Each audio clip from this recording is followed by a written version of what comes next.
Where's the striker? Wancang hao. Malay wanakam. Salam sejahtera. My fellow Singaporeans, residents of Marymount and Kebun Baru, good evening. My name is Sumarleki Amjah, as what you have heard just now, but you can call me Lucky. I'm the PSP candidate for West Coast Jurong West GRC. I'm the head of process business and business development for multinational food and beverage company, and I look after the Southeast Asia and Middle East regions. I hold an MBA from Manchester University. Naturally, because of my job, I travel widely. I have fond memories of growing up in Singapore in the 80s. This is so random, right? Why? Because my topic today is cost of living, our favorite topic. In 1998, I was selected to go for an exchange program in Japan for about 1 month, 2 months. Back then, when I was there, I was so afraid to spend because Japan was so expensive. Just last month, my son came back from Japan for a holiday. And when I asked him, how was it? His first response was that Japan is cheaper than Singapore. This is ridiculous. In the past, Singapore was nowhere being amongst the most expensive cities in the world. However, from 2014, Singapore has consistently topped the Economist Intelligence Unit list for having the highest cost of living in the world. Don't boo me. Don't boo me. Okay? Of course, there are many factors contributing to the cost of living, right? Like the GST, right? Many other factors. But the primary driver at the heart of this issue is high property prices. This is the single primer for causing the high cost of living that we are facing today. When you go to the coffee shop and the price of your chai fan costs from $3.50 to $5, and for our Muslim brothers and sisters, nasi padang is already $10, right? It is partly because the person selling at the coffee shop has to pay a very high rent. And the rent has gone up too high that the prices has gone spiraling upwards. It is no fault of the seller because the landlord also bought the property at a very high price.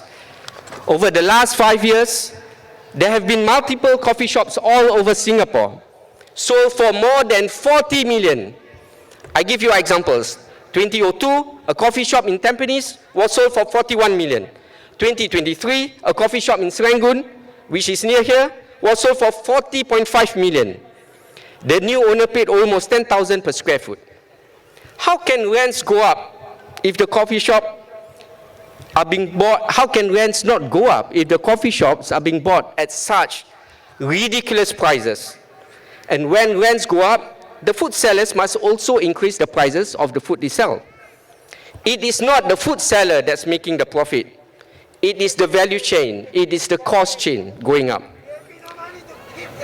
This applies not just for coffee shops and food, but also for the shopping malls, cafes, restaurants, and even hawker centers.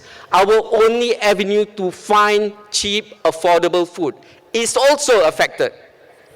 It was reported that after the Thomson East Coast Line opened, rents at Parkway Parade Mall increased for some almost up to 30%. I've been working in the New Road area for almost 15 years. Right? For the first 10 years, it was a very nice, cozy neighborhood with very chic cafes. Very nice area for us to work, to play, as well as to dine. But for the past 3 years, especially after the second GST hike, I keep seeing cafes and restaurants, even the high-end ones, closing and new ones coming. Something is wrong. Something is seriously wrong here. Okay? So, we are not here just to complain, of course. Most of you know about this cost of living issue, right? There are many issues. What I'm here today is to share with you what are PSP's proposals to help Singaporeans reduce our cost of living. PSP, we propose that rent for hawker stalls should be set at $500 or 3% of gross revenue, whichever is higher. This will help the hawkers. Right now, hawker stall rents are set by tender. The highest bidder wins. Does this sound familiar to you? Yes, the COE system. And what happens to the car prices? Has gone through the roof. You've got it. Right?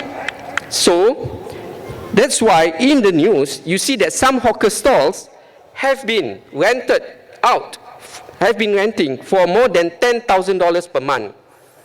PSP, we want to change that.